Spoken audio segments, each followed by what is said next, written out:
सबके दिमाग में एक ही क्वेश्चन है, बख्शी जी, इलेक्शन के बाद निफ्टी 25,000 हो जाएगी, हाँ या ना?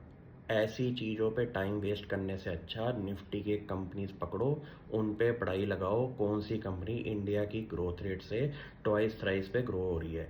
निफ्टी की कंपनी के बारे में बात कर रहा हूँ, हैरान हो जाओगे नंबर सुन के।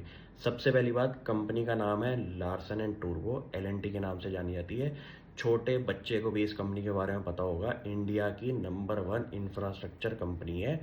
25% से पैट ग्रोथ हुआ है एक साल में, 21% से रेवेन्यू ग्रोथ हुआ है, और सबसे बड़ी बात, कंपनी का 4,75,000 करोड़ की ऑर्डर बुक है, जिसमें से 38% इनके इंटरनेशनल ऑर्डर बुक है। आप ये सोचिए कि एक ऐसी कंपनी जो कि इंडिया में बैठ के पूरे मिडिल ईस्ट की मार्केट को भी कंट्रोल कर सकती है अपने कंस्ट्रक्शन एक्टिविटी से, तो ऐसे स्टॉक्स पे आपको फोकस करना है। सट्टेबाजी करनी बंद कर दीजिए स्मॉल कैप स्पेस के अंदर, मिड कैप स्पेस के अंदर। वहाँ पे एक रॉकेट की तरह जो एक साल में ग्रोथ रेट आई है, मुझे लगता है कि अब पैसा लार्ज कैप्स की तरफ जाने का टाइम आ चुका है। क्यों? क्योंकि इंडेक्स जो है निफ्टी 500 का, वो एक साल में 100% से ऊपर बढ़ चुका है, और यहाँ पे एक अब ऐसी पी रेशियोज पे कंपनी जा चुकी हैं जहाँ पे आज क्या कल क्या फ्यूचर में पैसा बनाना बहुत मुश्किल मुझे दिखाई दे रहा है।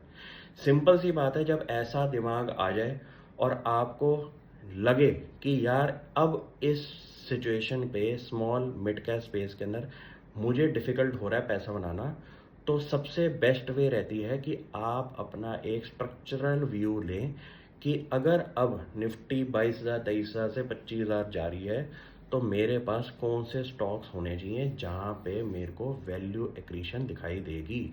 अपसाइड का मतलब ये नहीं होता कि निफ्टी 10% बढ़ी, आपका शेयर भी 10-12% बढ़ा। अपसाइड का मतलब होता है कि निफ्टी अगर 10% बढ़ रही है, आपका स्टॉक 15-20% 25% बढ़ना चाहिए, तभी मार्केट में लंबे टाइम के लिए आप काम कर पाएंगे।